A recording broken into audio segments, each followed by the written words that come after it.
du Crevon et son officier. Troisième partie, les amoureux.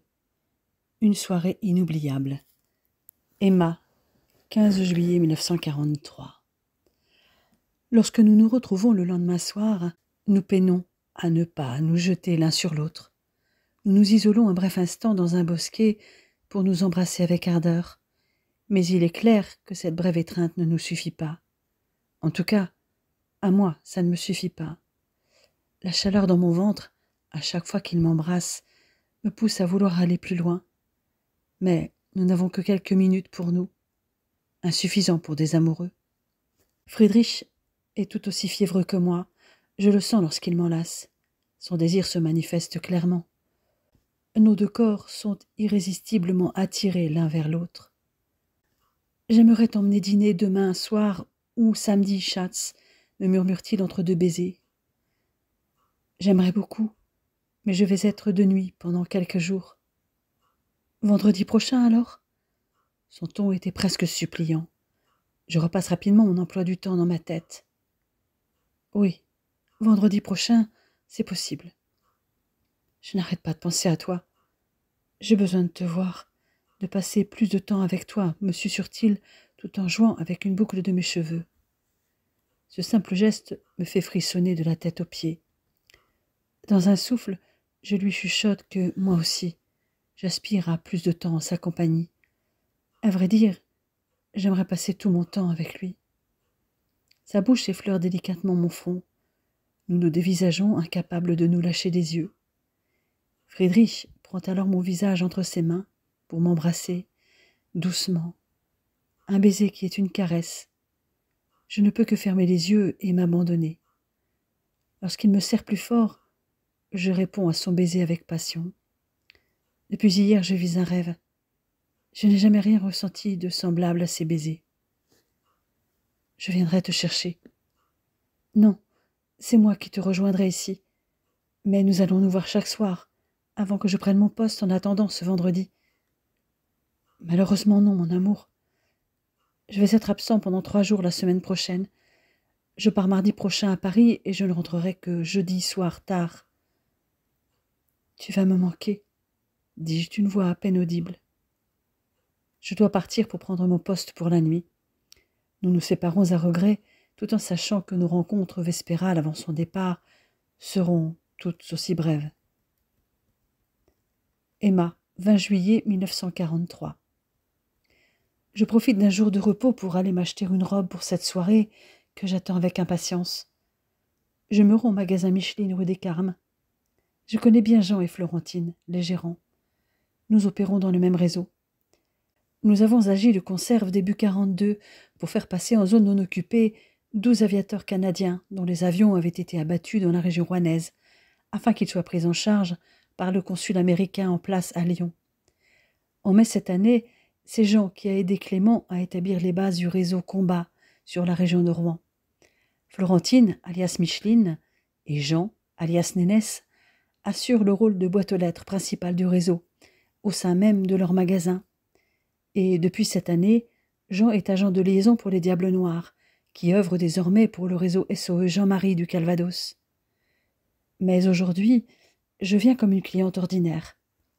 Florentine m'accueille avec son sourire habituel. Je cherche une robe pour une occasion spéciale. Ouh, ça sent le rendez-vous amoureux, ma jolie. Viens par là, annonce-t-elle en m'emmenant au fond du magasin. Voilà, ici sur ces cintres, tu devrais trouver quelque chose qui te conviendra. Je te laisse regarder. Appelle-moi si tu as besoin. Les choix sont plus réduits qu'avant-guerre, mais il y a quand même de quoi satisfaire des clients exigeants. 6 robes retiennent mon attention.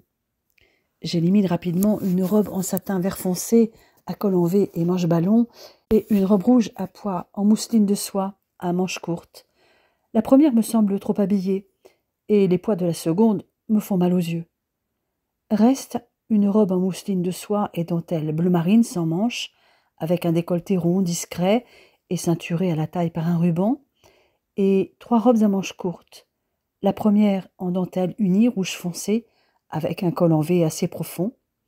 La seconde bleu roi à manches courtes, au col rond très sage, avec des boutons de perles fermant une jupe fendue. La dernière est une robe crayon unie vert foncé. Florentine est revenue entre-temps et examine mes choix. Le problème, c'est que toutes vont aller, mais blonde comme tu es, il faut généralement privilégier les couleurs froides. Ça n'en élimine qu'une pour l'instant, la rouge foncée. De toute façon, je trouve le décolleté un peu trop profond. Et la robe crayon est jolie, mais j'ai peur de ne pas être à l'aise. Elle est vraiment moulante, avouai-je. Essaye-la tout de même, insiste ma conseillère. J'essaie la fameuse robe verte. Elle me va comme un gant, et Florentine approuve.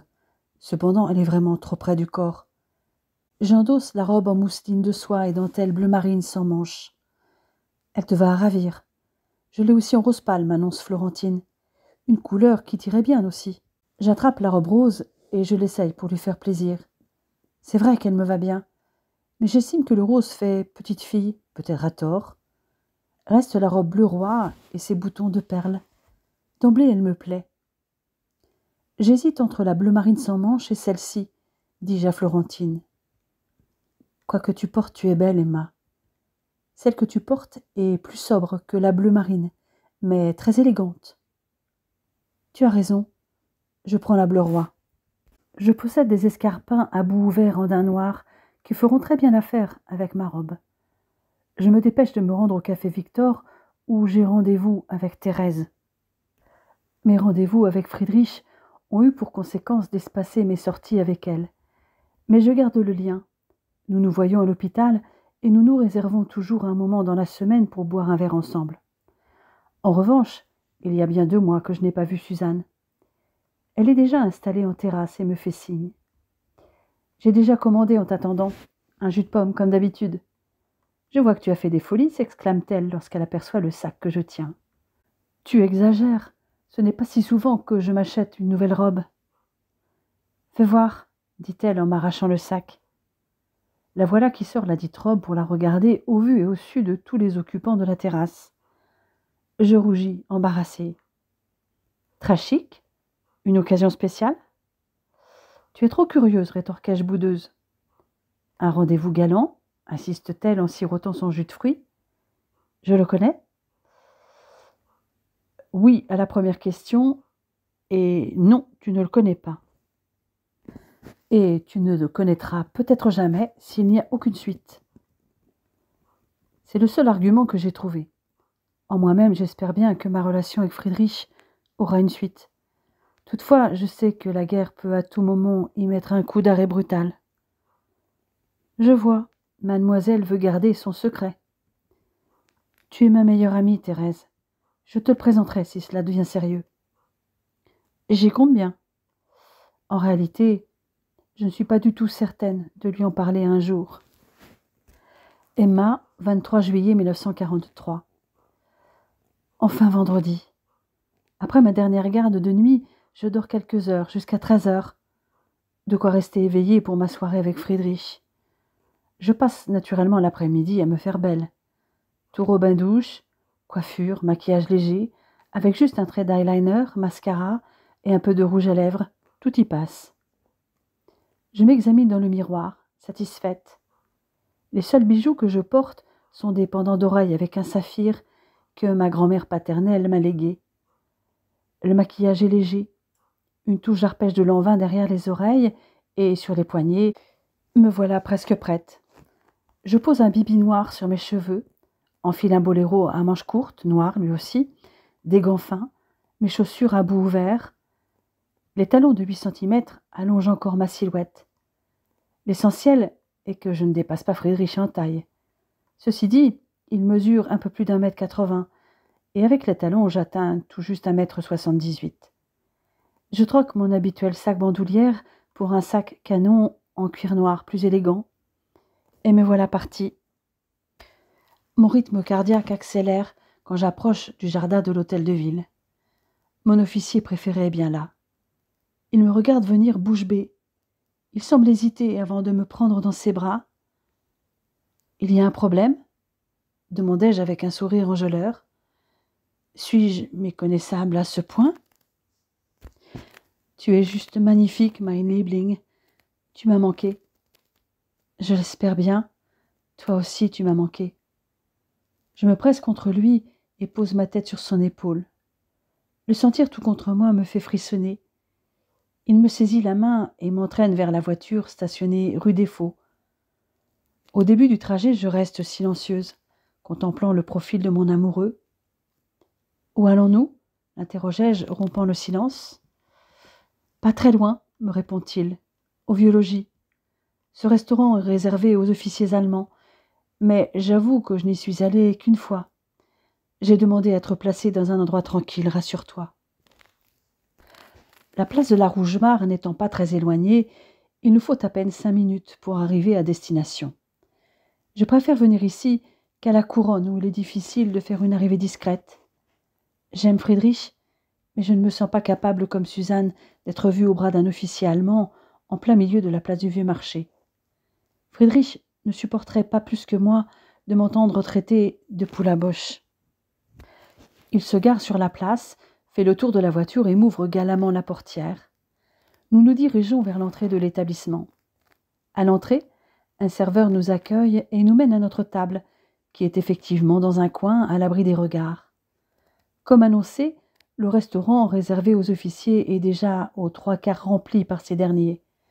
Si certains sont entre eux, la plupart sont accompagnés de femmes qui, elles, n'ont apparemment pas peur de s'afficher, bien au contraire. La plupart sont vêtues de robes provocantes, le type de robe que j'ai éliminé d'emblée dans le magasin Micheline. Elles sont en outre outrageusement maquillées. Mince, je suis en train de les juger. De quel droit ? Peut-être même que certaines posent un regard critique sur moi en cet instant. Friedrich ne leur accorde pas un regard, ce qui me rassure. En revanche, je n'échappe pas à certains sifflements admiratifs. Je suis soulagée lorsque nous nous installons à notre table. Lorsque le serveur nous apporte la carte, je suis effarée par ce qu'on y trouve. Lorsqu'il revient, il nous annonce la suggestion du jour. Ce soir, le chef vous propose demi-homard à la nage au champagne, du filet de canard avec pommes de terre et petits légumes, fromage, et pour finir, soufflé au grand marnier et café. Pour la boisson, c'est au choix. « Ce sera parfait, merci », déclare Friedrich. « Apportez-nous de votre pinot normand, pour commencer, et une carafe d'eau, s'il vous plaît. » Je reste un moment stupéfaite. Je n'imaginais même pas qu'on trouve encore certains de ces mets qui ont totalement disparu de nos assiettes. Je me sens mal tout à coup. J'essaie de me détendre, mais je sens le regard insistant de Friedrich sur moi. Un instant, je me demande si quelque chose cloche. Mais non, ce n'est pas cela. Ce que je lis dans ses yeux est plutôt de la tendresse, mais peut-être aussi une interrogation. Seul le coin de la table nous sépare, et nous sommes très proches. Lorsque le serveur revient avec l'apéritif, nous trinquons à notre seconde soirée ensemble, mais la première dans un endroit public. À toi, Schatz, la plus belle des femmes de France, et même au-delà. Je rougis sous le compliment, et je lève mon verre à mon tour. À l'Allemand le plus charmant que je connaisse. Nous buvons sans nous quitter des yeux un seul instant. « Je sens que quelque chose te tracasse, ma chérie, interroge-t-il. « C'est de voir que certains ne manquent pas de nourriture, annonçai-je d'une voix étranglée. Mais il pose sa main sur la mienne pour m'apaiser, sans doute ému par mon ton de voix. Quand tout cela va-t-il se terminer, Friedrich ? Je l'ignore, répond-il avec sincérité. Comme toi, j'espère que ce sera pour bientôt. Nous sommes interrompus par l'arrivée de nos plats. Voilà votre homard, annonce le serveur. Merci. Pourriez-vous nous apporter un Riesling, s'il vous plaît ? Bien sûr, monsieur. Je ne lâche pas mon assiette des yeux, un brin gêné. J'attends que le serveur ait le dos tourné pour reprendre la parole. Ce menu doit coûter une fortune, m'exclamai-je en le fixant et en vidant mon reste de pinot de Normandie d'un trait, pour masquer mon embarras. Détends-toi, mon amour. Pense à toi pour une fois. Tu t'occupes des autres à longueur de journée. Essaie d'oublier cette guerre pendant quelques heures. Ne t'inquiète pas du prix de ce repas. Depuis que nous sommes arrivés, le restaurant a fait le plein de clients. 2 tables regroupent des gradés très joyeux. Les conversations de nos voisins deviennent de plus en plus bruyantes, avec les plaisanteries des hommes, les rires des femmes. Le délicieux homard, et surtout le vin, m'aident finalement à me détendre. Mais quand arrive le plat principal, je n'ai déjà plus faim. Mon estomac s'est accoutumé aux restrictions alimentaires de plus en plus sévères. Je goûte cependant le filet de canard, tout aussi succulent avec ses pommes de terre sautées et ses petits légumes. Friedrich avait commandé un médoc pour accompagner le canard, et l'alcool, que je ne suis pas habituée à boire, me rend un peu gai. Mon compagnon est très attentionné. Il évoque son enfance en Forêt-Noire, pendant la République de Weimar, puis le Troisième Reich. Feldberg, où j'ai grandi, est la plus haute commune d'Allemagne. Du sommet de la montagne dont le village porte le nom, on voit même le Mont Blanc. J'ai eu une enfance heureuse malgré les difficultés économiques. Mon père avait beau avoir une entreprise reconnue dans la région, nous ne mangions de la viande que le dimanche. Je n'ai mangé du homard et du foie gras qu'en venant en France, tout comme le magret de canard d'ailleurs. Je souris à cette évocation, me rappelant aussi ma vie d'avant, insouciante. J'avoue que mon père étant un notable, qui plus est à la campagne, nous mangions de la viande modérément, mais peut-être un peu plus que le dimanche. Ne serait-ce que le lard dans la soupe. Le homard, je n'en ai mangé qu'en vacances en 1937 en Bretagne. Quant au foie gras, je n'en ai jamais goûté. Mais dis-moi, quel genre d'entreprise ton père dirige-t-il? Une scierie, essentiellement pour la construction, mais aussi pour fabriquer des skis. Des skis de la marque Feldberg, les premiers skis fabriqués en série par un gars du pays, Ernst Köpfer. Vraiment? Je n'ai jamais fait de ski. Je ne suis allée dans les Alpes que l'été. Je t'apprendrai si tu veux essayer. Mais il faut d'abord que cette fichue guerre finisse. Je soupire et pars dans mes songes. Quelle pourrait être ma vie à la fin de cette guerre? Avec Friedrich? Je me suis déjà attachée à lui. Lui aussi apparemment, pour me proposer ce genre de choses. Je me secoue et je reviens dans le présent. Tu m'as dit que tu avais un frère plus âgé que toi. J'imagine que c'est lui qui reprendra l'entreprise. Bien vu. Lui est l'homme d'affaires de la famille, et moi l'intello. Et ton frère, où est-il en ce moment? Selon les dernières informations que j'ai eues, il était en Russie. Mais je n'ai plus de nouvelles depuis mai, où il était dans le secteur de Kharkov. J'ose espérer qu'il est toujours en vie. Le serveur nous apporte le dessert, puis Friedrich continue de raconter. J'incline la tête et je l'observe. Une petite mèche rebelle lui barre le front. Cela fait plusieurs fois qu'il la remet en place. Mais à chaque fois, elle revient. Il me fait fondre. Qu'est-ce qu'il me trouve? Certes, ma meilleure amie me surine que je suis belle, comme Florentine il y a quelques jours, mais je suis trop maigre. Et lui, il est si séduisant. J'aime l'écouter parler. Mais il s'aperçoit que je ne dis plus rien et se tait. Alors, je lui pose une autre question, rien que pour entendre sa voix. Je bois ses paroles et je déguste mon dessert en même temps. Pour une fois que nous avons tout notre temps. Quand le serveur nous amène les cafés, mon amoureux me propose d'aller danser au Lutetia, un dancing lui aussi réservé aux officiers. Je suis prête à tout pour prolonger la soirée. Aussi, j'accepte. Nous voilà repartis en voiture en direction de la rue Saint-Étienne-des-Tonneliers, une petite rue parallèle au quai de Seine. Nous y sommes en 5 minutes. L'endroit est bondé d'officiers, le plus souvent en bonne compagnie. Alors que nous cherchons une place pour nous poser, j'aperçois Suzanne, flanquée de Manfred, bien entendu. Elle me fait des grands signes. Friedrich l'a vue, lui aussi. C'est Suzanne, une amie infirmière, avec laquelle j'ai fait mes études, murmurai-je à son oreille. Je crois que nous n'avons pas d'autre choix que d'y aller. Au moins pour lui dire bonjour, complète Friedrich avec un sourire. Nous nous approchons donc du couple. Suzanne me saute au cou comme une vieille médaille. « Emma, ça fait un bail. Mais je vois que tu n'es pas seule, ajoute-t-elle plus bas. Et tu n'as pas choisi le plus moche de la portée. Il est très, très mignon. à moins que ce soit lui qui t'ait choisi. Je ne relève pas et je fais les présentations. Suzanne, je te présente l'Oberleutnant Friedrich von Richter. Enchanté, Herr Oberleutnant. Suzanne Marin, une amie infirmière d'Emma. Félicitations, vous avez accompli un exploit en l'amenant jusqu'ici. Je vous présente mon compagnon, le docteur Manfred Fischer. Nous nous connaissons déjà, répond brièvement Friedrich. Les deux hommes se serrent la main et Manfred nous fait signe de nous asseoir.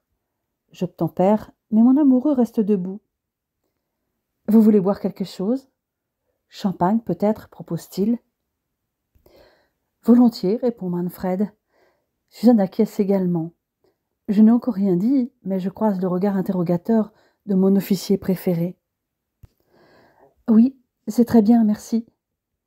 Suzanne regarde Friedrich s'éloigner suffisamment avant de poser la question qui lui brûle les lèvres. Petite cachottière, depuis quand fréquentes-tu ce type sublime?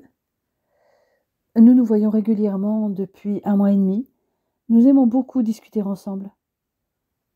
Je croyais que vous n'aimiez pas les Allemands, mademoiselle Conteville, m'assène le docteur Fischer, pince sans rire.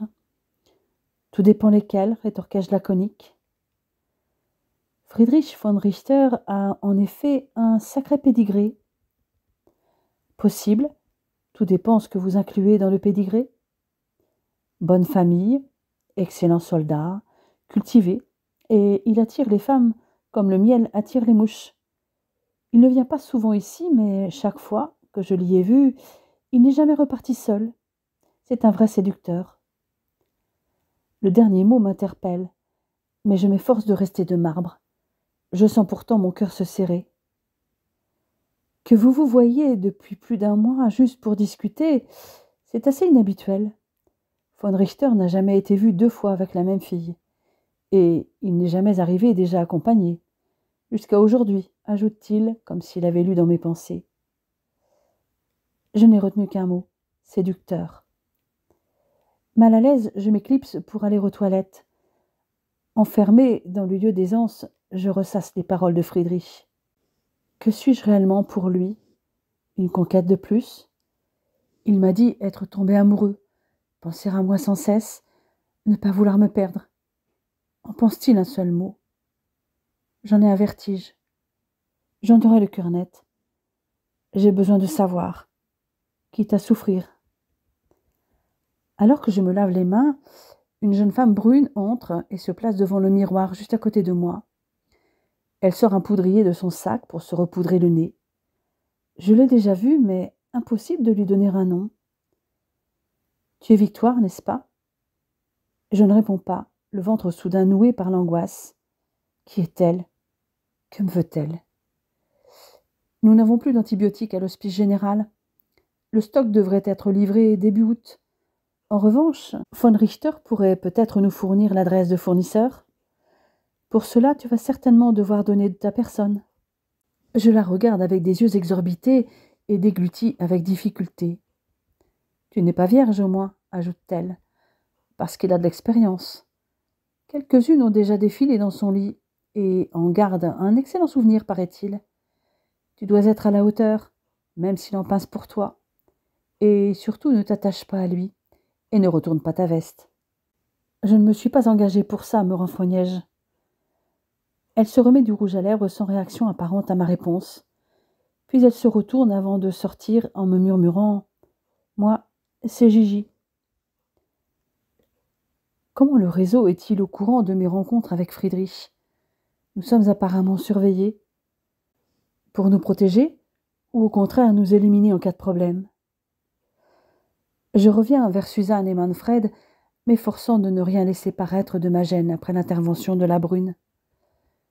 J'étais partie aux toilettes pour me ressaisir après les propos de Manfred. Peine perdue. Gigi en a rajouté une couche. Excusez-moi, il y avait du monde. Impossible d'accéder au lavabo et de se repoudrer le nez, mange. Friedrich revient à ce moment avec une bouteille de champagne dans un seau à glace et 4 coupes. Dans la foulée, il nous sert avant de s'asseoir à côté de moi. Je ne dis rien et avale une gorgée pour masquer mon malaise, les yeux fixés sur les danseurs sur la piste alors que le morceau se termine. La brune m'a présenté un nouvel objectif. Coucher avec celui que j'aime pour en tirer des renseignements. Finalement, une partie est réalisable sans trop de difficulté. La première. Du moins, elle l'était avant que j'entende que l'homme dont je suis tombée amoureuse est un séducteur patenté, comme je l'ai appris de la bouche de 2 personnes différentes. Pourtant, une part de moi peine à le croire. Friedrich von Richter est un jeune Oberleutnant de la Heer de 29 ans qui a vite grimpé les échelons. Sa famille détient une entreprise et un hôtel sans être très riche. Il n'adhère pas au parti.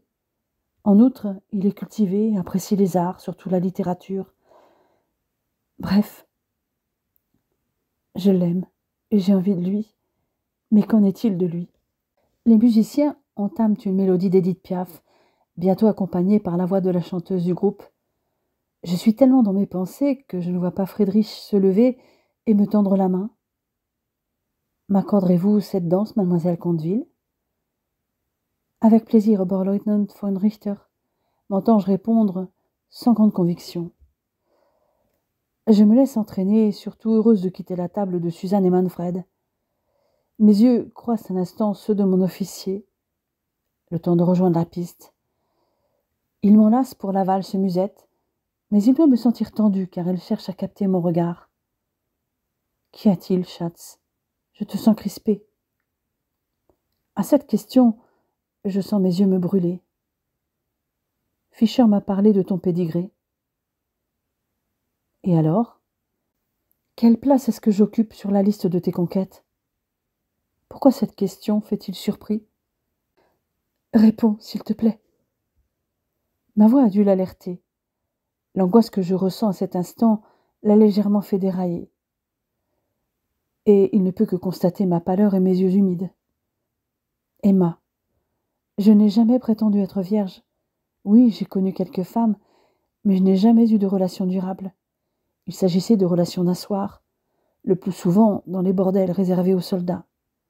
Je n'éprouvais aucun sentiment pour elles. Les femmes sont attirées par toi comme les mouches par un pot de miel. Et moi, pauvre gourde, je m'y suis laissé prendre. Tu les séduis et tu les jettes après. C'est ce qui m'attend, moi aussi. Il me regarde horrifié par cette question abrupte. Jamais de la vie.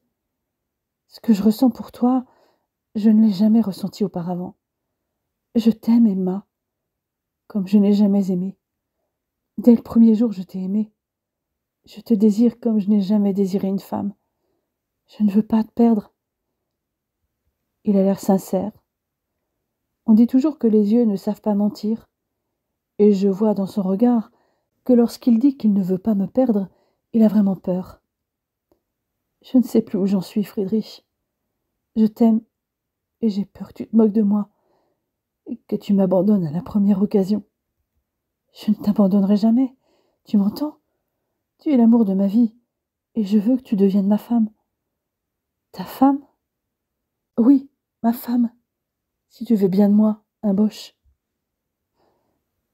C'est Friedrich que je veux. Un morceau plus langoureux a suivi la valse. Nous ne nous quittons pas des yeux. Nos visages se rapprochent insensiblement, mais Friedrich pose son front contre le mien et murmure un « je t'aime » qui me fait fondre. Je pose ma tête sur son épaule alors qu'il me tient serré contre lui. Je sens sa respiration dans mes cheveux, sa main dans mon dos et nos cœurs battre à l'unisson. Nous dansons un long moment, imperméables à ce qui se passe autour de nous. Après plusieurs danses, nous retournons nous asseoir. Friedrich glisse son bras dans mon dos qu'il caresse délicatement. Sa main remonte jusqu'à mon cou et il m'embrasse sur la joue avant de glisser vers ma bouche. Ses doigts caressant ma nuque et jouant avec mes cheveux. Les sens à vif, je m'abandonne. La réalité nous rattrape quand Suzanne et son amant, qui étaient partis danser, reviennent s'asseoir. À la plus belle soirée que je passe depuis le début de la guerre, annonce-t-il en levant son verre. À cette merveilleuse soirée, renchéris-je. Très vite, je me sens grisée par les bulles. Nous restons un moment assis avant de retourner faire quelques danses. En revenant vers l'autre couple, je manifeste mon désir de quitter le dancing. Nous saluons Suzanne et Manfred. Je suis contente que tu penses à t'amuser un peu, Emma, me chuchote-t-elle à l'oreille. Profites-en. Je ne réponds pas et je prends la main de Friedrich. Dehors, il fait très doux, malgré l'heure avancée. Dans la voiture, nous échangeons un baiser passionné qui nous laisse haletants. Je crois qu'il est temps que je te ramène chez toi, me murmure mon amoureux. Non, pas chez moi. Chez toi, répliquai-je d'une voix ferme. Et cette demande n'a rien à voir avec la mission que voudrait me voir remplir le réseau. Schatz, tu es sûre? Sûre et certaine. Je ne veux pas te quitter, pas déjà. Je veux être à toi. Sans commentaire, il met le moteur en marche et nous nous dirigeons vers l'hôtel de la Poste.